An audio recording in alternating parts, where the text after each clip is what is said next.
ahí fue que yo me asustó y veo a mis padres cómo la estaban pasando y digo, bueno, no, tengo que cambiar. Hola, soy Josefina Figueredo y estoy en Encuentros para contar mi historia. En este episodio de Encuentros recibimos a Josefina Figueredo, quien a los 16 años atravesó un trastorno alimentario que cambió su vida y su relación consigo misma. Hoy, desde la valentía y la madurez, elige compartir su historia para ayudar a otros a comprender, acompañar y detectar a tiempo.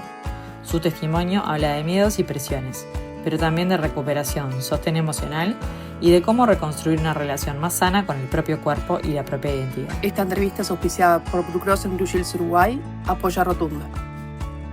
Bueno, Josefina, muchas gracias por estar acá con nosotras hoy para contar un poco tu historia, que como siempre en Encuentros tratamos de que sirva un poco para los demás. Tú sufriste anorexia, estás en un proceso todavía un poco de recuperación, si bien ya te recuperaste, nos contabas un poco atrás de cámara que esto lleva mucho tiempo.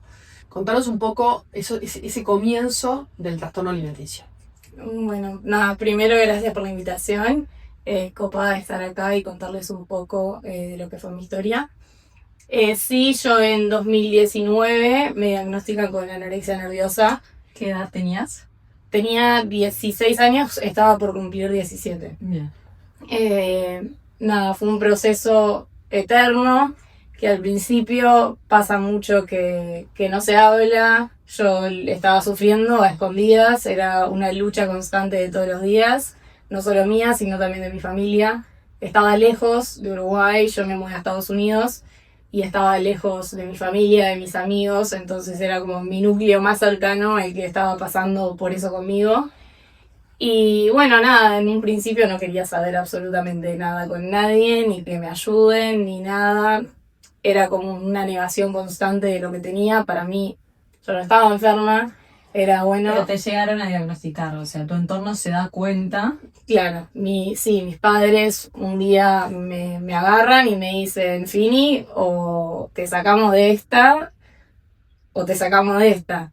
Y me llevan primero a mi pediatra, yo seguía yendo al pediatra en ese momento, me llevan a la pediatra y ya directamente la pediatra cuando me pesa y ve la diferencia de peso que había tenido claro, mi primer control que había sido, no sé, 6 meses después del primero, cuando yo primero me mudo, ve la diferencia que había en el peso corporal y ya ella escribió un diagnóstico de anorexia nerviosa. Mis padres claramente le contaron un poco cómo era mi rutina, el día a día, mi alimentación. ¿Cómo era tu día a día en ese momento? Bueno, a mí me pasa que cuando yo me mudo a Estados Unidos, nosotros habíamos terminado el ciclo escolar en diciembre en Uruguay y empieza en agosto en Estados Unidos. Entonces yo estuve casi 6 meses, un poco más, sin hacer nada. Yo en ese momento era hacer hockey, que jugué toda mi vida y me metí en hockey en Estados Unidos como para hacer alguna actividad, pero no tenía nada más para hacer. Era adaptarse, conocer. Al principio estuvo bien, yo no me quería ir, pero bueno, traté de ayudar en la adaptación también a mi familia y me hice algunas amigas en hockey, lo que fuera, pero llega el momento de empezar el colegio. Y ahí es cuando me cae la ficha de el cambio por el que estaba pasando. El sistema educativo en Estados Unidos es muy distinto. A mí ahí, cuando yo empiezo el colegio, me pasó que me cayó un balde de agua fría de decir, yo acá no me voy a adaptar nunca. Gente de muchísimas culturas, muy distinto. Las clases eran distintas, entonces yo no me animaba ni a hablarle a alguien. Yo no me acercaba a hablarle a nadie, tratar de socializar, no podía, no me salía. Y ahí es cuando empiezo con todo de... A mí me habían atrasado 1 año, entonces le digo a mis padres, miren, yo acá no puedo estar 2 años más y les propongo hacer 2 años en uno para terminar antes el colegio. Y ahí es cuando yo empiezo a encerrarme todo el día a estudiar, jugar al hockey, estudiar, jugar al hockey, y se me cruza la idea de empezar hábitos más saludables. Yo toda la vida comí bien, saludable, pero comía de todo. No me importaba el físico, nunca me había fijado en lo que era mi cuerpo, nada. Y de un día para el otro dije, bueno, quiero cambiar. Y no empezó siendo por el físico, empezó con la excusa esa de... Sí, de afuera parecía que eras todo medio saludable y nadie se daba cuenta. Claro, sí, yo empecé a decirle a mis padres, a ver, una chica saludable que le dice a sus padres, mamá, quiero empezar a comer más saludable. Bienvenido sea. Claro, bienvenido sea, o sea, me cocinaba yo comía lo que yo quería, lo que fuera, no los molestaba a ellos y ellos, buenísimo, estaba ahí normal. En adolescente, normal, que hace deporte, todo. Y bueno, Aparentaba todo saludable. claro, aparentaba todo saludable hasta que, claro, la lista de alimentos que yo no podía comer se hizo enorme. No comía nada que no fuera pescado, pollo, lechuga y tomate. Me obsesioné con las calorías, con los macronutrientes. ¿Te pesabas leyendo. todo el día? No, No. nunca me llegué a pesar. No, al principio con la balanza, mis padres nunca tuvieron balanza en mi casa, como que fue algo que nunca se inculcó mucho eso de fijarse en el peso. Y que te meas con la ropa. Claro, me miraba por la ropa. El tema es que fue tan rápido el cambio que ni siquiera yo me daba cuenta. O sea, de verdad yo me veía en el espejo, que eso es gran parte de la enfermedad también, ¿no? Verse en el espejo y no ver cambios. O sea, sigo estando gorda. Negar. Claro, o sea, empezó con un me siento gorda, sigo estando ¿Te veías gorda. gorda? Sí, sí, una dismorfia corporal enorme. Sí, lo que es dismorfia corporal es un gran componente de la enfermedad. Y nada, si bien sí no me pesaba ni nada, eso un día mis padres se dieron cuenta de lo mucho que había cambiado mi cuerpo en un mes, porque en un mes bajé 15 kilos. Y claro, o sea, No comías. ahí me agarraron, no, o sea, bueno, no era que no comía lechuga y tomate, pero hacía doble turno de hockey por día. O sea, salía a una práctica, estaban 2 ¿Tú clubes. te sentías mal físicamente? Bueno, al principio no, al principio era como que energía, no sé, eso fue muy raro, porque al principio, claro, sí, puede ser la adrenalina, lo que fuera, que al principio no, pero llegó un punto, después del diagnóstico y todo, yo sigo, porque el diagnóstico no me iba a frenar. Además a mí me derivan con un médico especialista que demoró un par de semanas en verme. Y nada, yo seguí.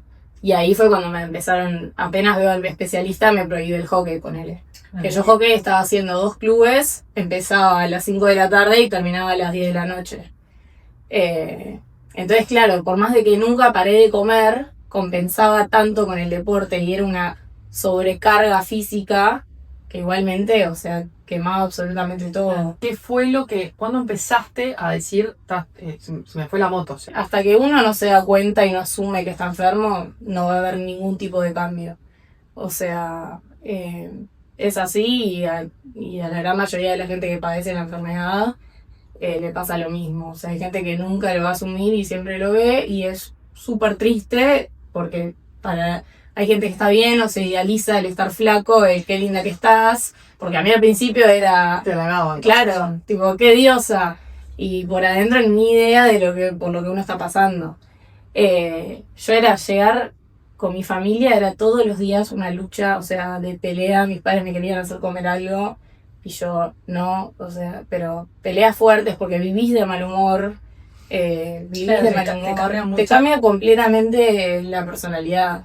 Yo era una chica, que mi madre me decía eso, yo era una chica recontra alegre, social, que no paraba de hablar un segundo, y fue como que me apagué por completo.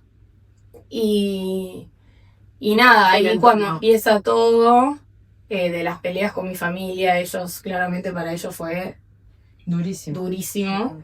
Ellos fueron los que, creo que, no sé si más que yo, pero la sufrieron igual, te diría que yo, además estando solo, lejos también. No, y también sentirían algún tipo de incomodidad en cuanto a que todo esto empezó cuando se fueron para allá.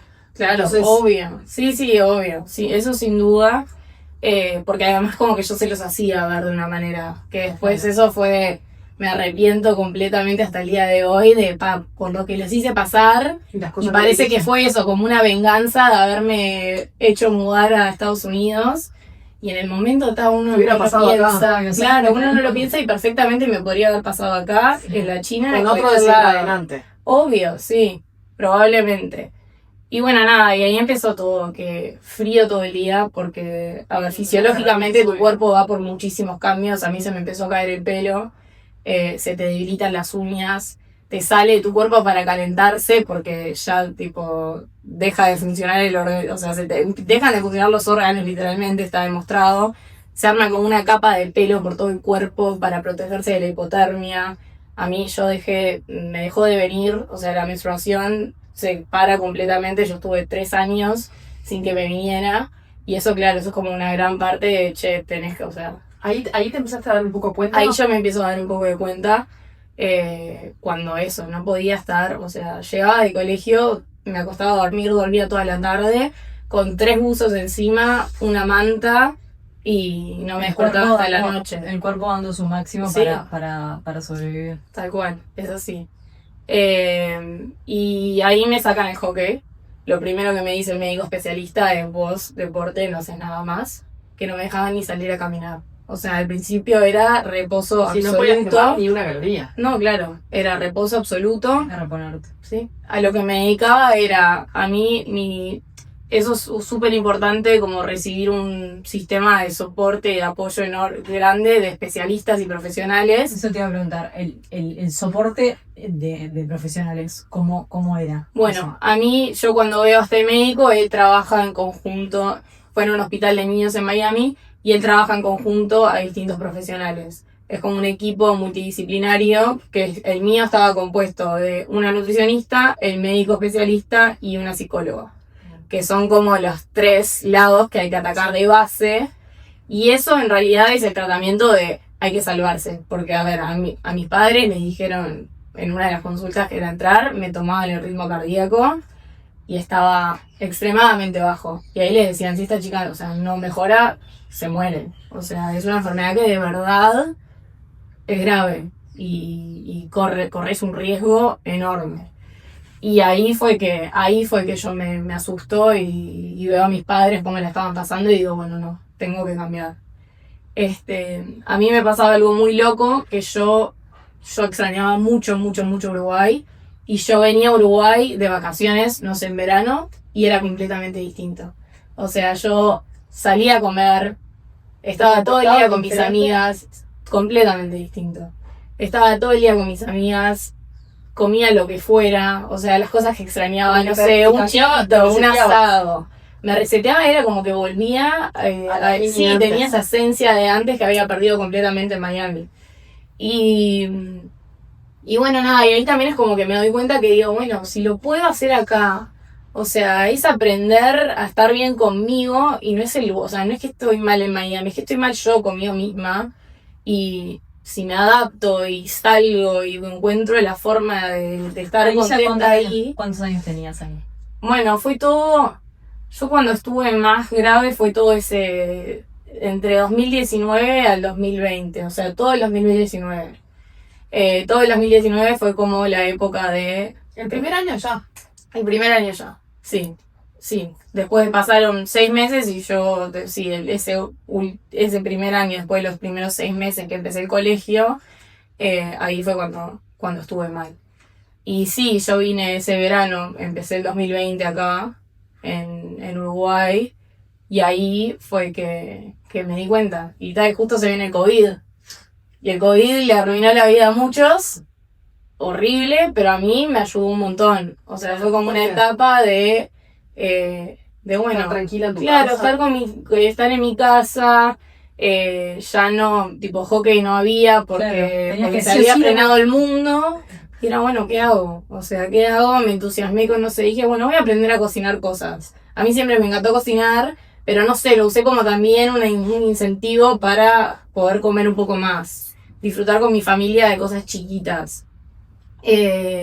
Empezar, me acuerdo, salíamos a caminar con mis padres, como cosas de a poquito, y yo decía, tipo, vale la pena salir adelante. Y te hicieron una internación domiciliaria, me contabas hoy. Claro, sí, o sea, se le llama outpatient treatment, que es eso, que vos vas, o sea, a mí me mandaban absolutamente detallado todo lo que tenía que comer. O sea, mis padres le daban todo, en realidad mis padres se encargaban como si fuera un bebé. Sí, okay. Horrible, pero eso, tipo, todo lo que tenía que comer me lo daban ellos, me lo compraban ellos. Vos Me tenían que controlar, yo les tenía que mandar fotos de absolutamente todo lo que comía.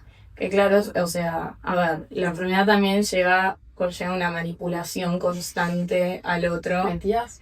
Mentía muchísimo. Sí, sí. ¿Durante el tratamiento? Durante el tratamiento.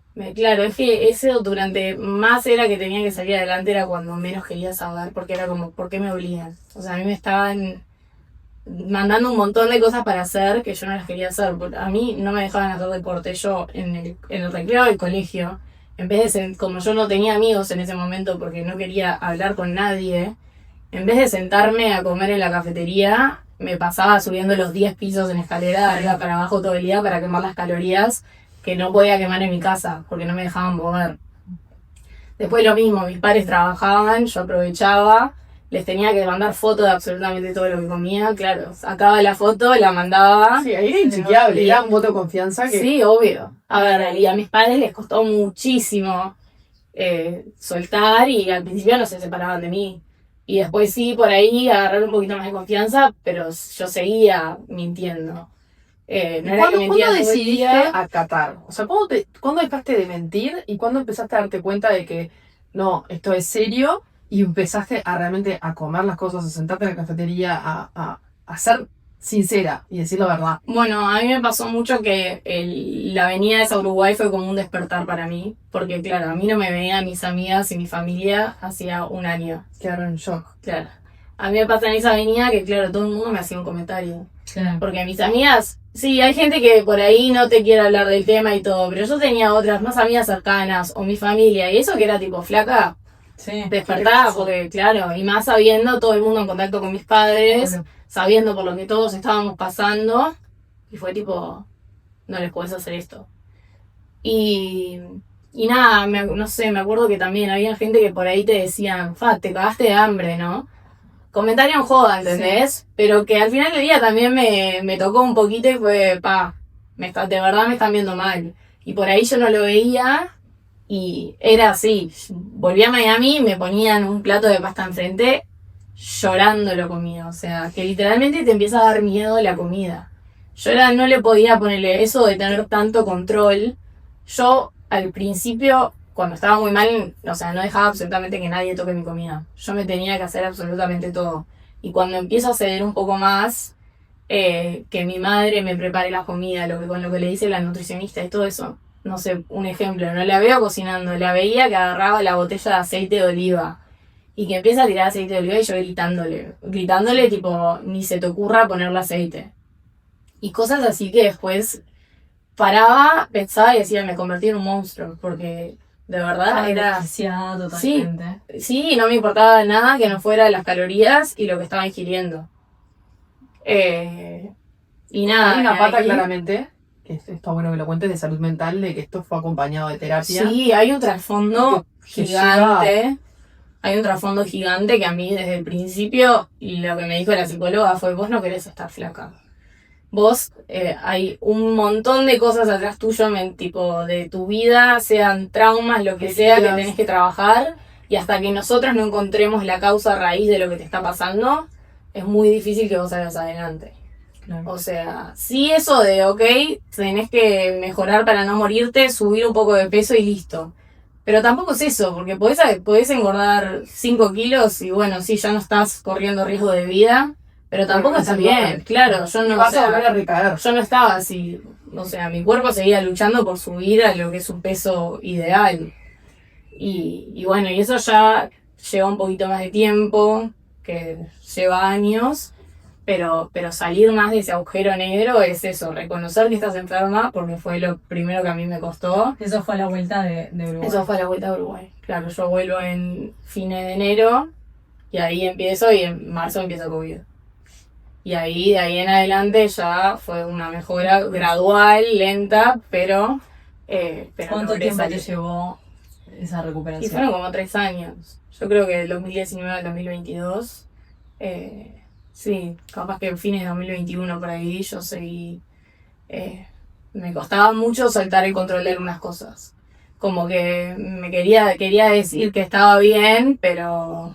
Te das cuenta que seguías observando cosas, viendo, Uy, mirabas el plato, te seguía generando ansiedad ver el plato de comida. Sí, sin duda. No, y a mí me pasó que yo, ponele, cuando dejo de trabajar con este equipo de especialistas de los trastornos de la alimentación, porque esta como sigue siendo como que tenés una etiqueta de sigo enferma, y yo le dije a mis padres, tipo, bueno, quiero cambiar, no sé, empezar puedo seguir nutricionista, pero empezar con un nutricionista nuevo. Ya empecé con la idea de un nutricionista deportivo para empezar a ir al gimnasio, definirme, todo como lo que se romantiza hoy en día, Claro. con lo que la mujer quiere, Y igualmente seguía, o sea, Seguías metida. claro, Te estabas no era saludable. Sí, yo ahí empecé a pesar lo que comía. Por ahí no me preocupaba tanto por las calorías, pero estaba obsesionada con la cantidad de proteína, con la cantidad de carbohidratos, de grasa, como cosas mucho más, Lo que veías en las redes, sí, horribles. está bueno Yo que eso lo hoy digas. en día me preocupa, ahora que ¿Y estudié. qué es? Sí, ahora que estudié y todo, me preocupa ¿Fue lo que muchísimo. Yo estudié nutrición. Empiezo ahí, estudié nutrición, después de... Yo empiezo en la facultad en 2021, y ahí empiezo nutrición y ahí como que también me ayudó a darme cuenta de muchísimas cosas. Muchas cosas. ¿Y de dónde venía capaz todo? Sí, obvio. Sí, sin duda, pero también me dio cuenta que no se trata de tanto de la nutrición, es muchísimo más de salud mental. O sea, si uno no está bien de la cabeza, no hay un nutricionista que te salve. Las mujeres son muy duras con sí mismas, consigo mismas, o sea, es una locura. Yo entro, no sé, veo un perfil de alguien, sí, que está bien físicamente, y absolutamente todas las mujeres es, ¿qué dieta haces? Pasame tu rutina de ejercicio. Está brutal. Cosas que decís, o sea, aunque vos comas exactamente lo mismo que come otra persona, hagas exactamente la misma rutina de ejercicio que de la otra, probablemente nunca te vayas a parecer físicamente. Nunca. Y es algo que cuesta muchísimo entender. Y bueno, después hay gente que anda por ahí dando consejos extremadamente peligrosos, qué sé yo, te vende planes Sí. con cualquier cosa, que no Sí. son, sí, no, que no, o sea, gente que no es profesional, está mucho el tema de la influencer hoy en día, que bueno, por tener Tanto. muchos seguidores, Sí, te escuchan a vos y no escuchan a una nutricionista Plan y profesional. todo, Los contratan claro. marcas para promocionar Los cosas. jugos bueno, mágicos, sí. los tés, no sé Sí, qué, sí, cosas sí, que te pueden funcionar a corto plazo, pero después Tal cual. es imposible de sostener en el tiempo. Tal cual. ¿A vos qué fue, si tenés que decir algo, lo que más te ayudó? A mí el soporte que tuve, o sea, la ayuda que recibí de mis padres, de mis amigas, que nunca me dejaron sola. O sea, perfectamente, te juro que yo veía lo cansados que estaban, con ganas de... Y estabas insufrible además. Estaba insoportable, o sea, de verdad. No, insoportable, que ahora lo pienso y yo no puedo creer lo que era. Insoportable, y también como que yo dejaba de lado a la gente. Mis amigas, cuando venía a Uruguay, sí, divino, las veía, porque cambiaba, pero después no quería hacer un plan, o sea, no quería hacer nada, me aislaba completamente. A mí tipo, la idea de ir a un cumpleaños y ver una torta era no voy porque no quiero comer. Salir a comer no es un Claro, salir a comer, y yo soy que amo, ¿Qué o sea, tipo de excusas ponías? Pues también un poco para que la gente observe. ¿A qué que- señales hay que estar un poco alerta? No iba directamente. No iba, o sea, a veces no iba y no, al principio sí, era excusa de todo tipo, cualquier cosa, no puedo, ya en un momento me cansaba y por ahí decía, tipo, no tengo ganas, pero no puedo, tengo esto, tengo que estudiar. Yo me apoyaba mucho en el estudio porque estaba haciendo esos 2 años en una, vivía encerrada en un escritorio y era, no puedo, tengo que estudiar, tengo que entregar deberes, lo que sea, y y que no se cansaran eso, que mis padres ya supieran por lo que estaba pasando y no me fumaran más, pero nunca me dejaron de lado. ¿En qué momento te das cuenta vos que estás recuperada? ¿O en qué momento sentís Salí del ese pozo. cambio que decís salí de este agujero negro? Bueno, cuando vuelvo al hockey, por ejemplo, a mí como que el hockey marcó un re antes y después, porque yo estaba por terminar lo que es el high school, el colegio y el liceo, y yo estaba a punto de estar becada por universidades para irme a jugar al hockey, y de un día para el otro, chau. O sea, sueño, te jodiste, te quedaste sin nada, y listo. Y cuando yo puedo volver a jugar el hockey y veo que tengo la energía para correr, para jugar un partido, lo que fuera, me arrastraba antes, y ahí es cuando digo, tipo, estoy mejor. Estoy mejor. Igualmente era una lucha constante con no poder verme en el espejo, porque Claro. sabía que el estar mejor conllevaba un cambio físico bastante grande, porque como lo bajás muy rápido, también vas subiendo rápido. Entonces, claro, a mí el tema de esa, la dismorfia corporal, o sea, siguió estando muchísimo tiempo. Y es algo que, bueno, es normal y lo digo hoy en día también me cuesta un montón. Como que es algo que siento que... Te seguís juzgando bastante más. Sí, obvio. Sí, yo siento que es algo que, si bien estoy bien y tengo las herramientas para no volver a caer y sé cómo manejar, tipo, si tengo una crisis, sé cómo manejarme y cómo no volver a caer en ese pozo. Sí es algo que siento que me va a acompañar, no sé si toda mi vida, pero mucho tiempo. De lo que te vas a tener que... Claro, aprender, sí, obvio, que aprender que está bien un día verme y que no me guste lo que estoy viendo, pero sin recurrir a esas conductas tóxicas de, ok, no pienso comer en una semana porque quiero bajar de peso. A mí me costaba mucho el que dirán, ¿entendés? Tipo, si no sé, la gente veía que había subido de peso, me daba miedo que me juzgaran. Y el COVID ahí me ayudó un poquito en decir, tipo, no me va a ver nadie, o sea, estoy en mi casa encerrada, veo a mis padres, a mi hermana y chau. Era una internación domiciliaria casi que forzada también. Claro, sí, tal cual. Hiciste un tratamiento Sí, casero. Y ahí las redes sociales, ¿cómo te jugaron? Porque... Bueno, a mí me pasó que como que después de ese post, yo decido subir ese post 2 años después, en 2021 creo que lo subí. Yo tenía pánico, pero al mismo tiempo decía absolutamente todo el mundo sabe, o sea, se dan cuenta. Está blanqueando lo que todo el mundo sabía. Sí. Mi padre en Uruguay era una figura pública, entonces también tenía como el ojo de de tipo gente que lo sigue a él y todo, no sé, como que estaba muy expuesta todo el tiempo, me sentía. Y más cuando estaba enferma, que era subir una foto y tal, te dabas cuenta, porque a la vista estaba... Comparabas una foto mía de antes de irme a vivir a Estados Unidos y en el momento que estaba enferma, y era imposible, o sea... Porque se ve, no es que estás flaca y ya está, te ves desnutrida. Y bueno, nada, cuando subo ese post, recibí una cantidad de positivismo y gente que se me acercó a decirme tipo, che, Fini, me está pasando esto, ¿qué puedo hacer? ¿Cómo puedo hacer? Entonces eso para mí estuvo buenísimo, fue tipo, ya valió la pena un poquito más la recuperación de poder ayudar al otro. Y ahí es cuando decidí estudiar nutrición. Porque es impresionante lo que afecta a la vida cotidiana de uno.